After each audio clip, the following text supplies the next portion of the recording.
di Provinsi Lampung tertanggal 18 September yang lalu. Provinsi Lampung itu paling tinggi zona oranye itu berada di Kota Bandar Lampung, dan 7 kabupaten kota ini zona kuning. Pesisir barat yang sebelumnya hijau menjadi kuning. Ini tanggal 18 September, jadi kemarin.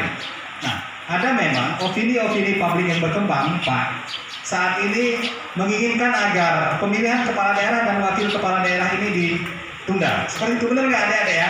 Opini yang berkembang karena kekhawatiran ada klaster, ya, klaster COVID-19 ini, klaster pemilihan kepala daerah, pemilihan bupati dan wakil bupati. Nah, opini ini memang kita maklumi ada kekhawatiran sama. Secara kebatinan bukan hanya masyarakat, ya, bukan hanya praktisi kesehatan, bukan hanya para akademisi, ya, bukan hanya para penggiat NGO, ya, tetapi sama, penyelenggara itu batinnya sama lah ya kondisinya. Kita punya keluarga, punya anak, punya istri, ya. Tapi perlu kita sampaikan bahwa penyelenggaraan pemilihan kepala daerah di tahun 2020 ini pernah ditunda, ya. Pada bulan Maret, ya, diterbitkan Perpu oleh pemerintah, ya, Perpu nomor 2 tahun 2020, dan sekarang sudah ditetapkan menjadi Undang-Undang nomor 6 tahun 2020. Nah, untuk menunda dan melanjutkan, ya, tahapan penyelenggaraan pemilihan kepala daerah ini bukan domain KPU aja. Jadi kalau sekarang misalnya publik meminta ditunda, yang bisa menunda itu bukan hanya KPU RI saja, karena jelas di Undang-Undang nomor 6 tahun 2020 yang bisa melakukan penundaan itu 3 lembaga, ya kan? Pemerintah dalam hal ini Kementerian Dalam Negeri, DPR RI, khususnya Komisi 2 dan KPU.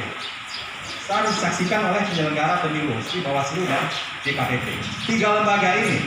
Nah, dan sampai hari ini kita tetap on the track menyelenggarakan tahapan penyelenggaraan pemilihan kepala daerah. KPU RI sudah menerbitkan peraturan KPU nomor 6 tahun 2020 dan revisinya nomor 10 tahun 2020 tentang pelaksanaan pemilihan kepala daerah di masa pandemi COVID-19. Jadi menggunakan protokol kesehatan secara utuh. Inilah solusi yang menjadi bagaimana kita meyakinkan agar proses penyelenggaraan ini tidak ada klaster pemilihan kepala daerah yang ada paparan COVID-19. Sekarang banyak publik mempermasalahkan tahapan kampanye di tanggal 26 sampai 10 tahun 2016. Kampanye itu, ya, pertemuan terbatas, tatap muka dan dialog, selain KPK,